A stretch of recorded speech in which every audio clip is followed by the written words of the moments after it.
Hi friends, அஸ்ஸலாமு அலைக்கும். Welcome to my channel. நம்ம இன்றைக்கி சிக்கன் பிரியாணி எப்படி செய்கிறதுன்னு பார்க்க போகிறோம். அதுக்கு முன்னாடி நம்ம வீடியோ நீங்கள் ஃபர்ஸ்ட் டைம் பார்க்குறீங்கன்னா லைக் பண்ணுங்கள், ஷேர் பண்ணுங்கள், சப்ஸ்கிரைப் பண்ணுங்கள். மறக்காமல் பக்கத்தில் இருக்க பெல் ஐக்கானை கிளிக் பண்ணிவிடுங்க.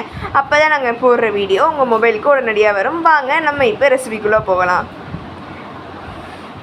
பிரியாணிக்கு நாங்கள் துளசி அரிசி யூஸ் பண்ணியிருக்கோம். நீங்கள் வேணும்னா ஜீரக சாம்பா அரிசி, பாஸ்மதி ரைஸ் யூஸ் பண்ணிக்கலாம்.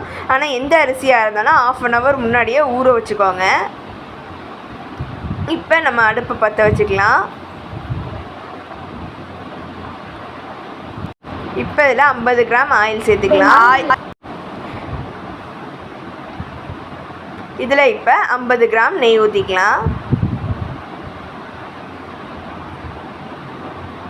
நெய்யும் எண்ணெயும் நல்லா கொதிச்சோன்னா பட்டை, கிராம், ஏலக்காய் சேர்த்துக்கலாம். இதில் இப்போ 1/4 கிலோ வெங்காயம் சேர்த்து நல்லா கிண்டி விட்டுக்கலாம். இப்போ 2 பச்சை மிளகாய் சேர்த்துக்கலாம்.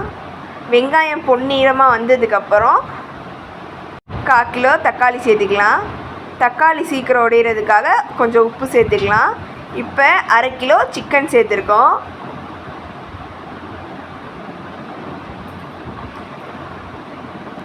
இப்போ சிக்கனுக்கு தேவையான அளவு உப்பு சேர்த்து நல்லா கொதிக்க விட்டு எடுத்தாச்சு. இதில் இஞ்சி பூண்டு பேஸ்ட்டு 100 கிராம் சேர்த்துருக்கோம்.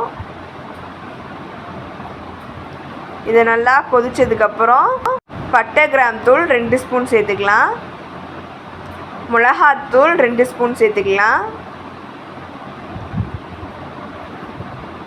அதை நல்லா மிக்ஸ் பண்ணிக்கலாம். இதில் இப்போ தயிர் சேர்த்துக்கலாம். 50 கிராம் தயிர் சேர்த்துருக்கோம். 1 லெமன் சேர்த்துக்கலாம். 1/2 ஸ்பூன் மல்லித்தூள் சேர்த்து நல்லா மிக்ஸ் பண்ணி கொதிக்க விட்டுக்கலாம். கொத்தமல்லி 1 கை, புதினா 1 கை சேர்த்துக்கலாம். இந்த உலக்கில் நம்ம 2 உலக்கு அரிசி எடுத்துருக்கோம். அதே உலக்கில் 3 உலக்கு தண்ணி எடுத்து வச்சுருக்கோம். அந்த தண்ணியை இப்போ நம்ம சிக்கன் மசாலாவில் சேர்த்துக்கலாம். அதை மூடி நல்லா கொதிக்க விட்டுக்கலாம். இப்போ அரிசியை வாஷ் பண்ணி எடுத்துக்கலாம். நல்லா வாஷ் பண்ணி எடுத்தாச்சு. இங்கே பாருங்கள், இப்போ நம்ம கொதிக்க விட்ட தண்ணியும் நல்லா கொதிச்சிடுச்சு. இப்போ நம்ம இதில் அரிசியை சேர்த்துக்கலாம்.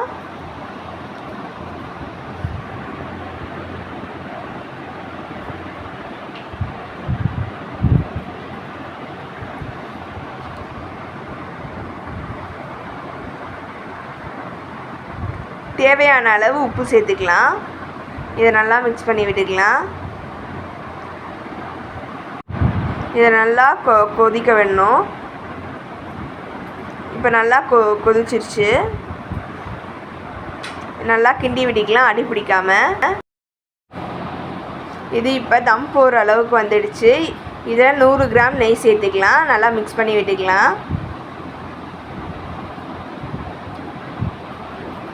இதை இப்போ மூடிட்டு இப்போ தம் போடுறதுக்கு ரெடி பண்ணலாம். அடுப்பை பற்ற வச்சு அதில் ஒரு தோசைக்கல் வச்சுக்கலாம். அதுக்கு மேலே நம்ம செஞ்ச பிரியாணி சட்டி எடுத்து வச்சுக்கலாம். வெயிட்டுக்காக ஒரு சட்டியில் தண்ணி வச்சு அது மேலே வச்சுக்கலாம். இதை லோ ஃப்ளேமில் வச்சுக்கலாம். இப்போ பாதியில் அதை எடுத்து மிக்ஸ் பண்ணி விட்டுக்கலாம். இப்போ மறுபடியும் தம் போட்டுக்கலாம். அவ்வளோதான் ஃப்ரெண்ட்ஸ், பிரியாணி ரெடி ஆகிடுச்சு. வாங்க சாப்பிட்லாம். எப்படி இருக்குன்னு செஞ்சு பார்த்துட்டு கமெண்டில் சொல்லுங்கள்.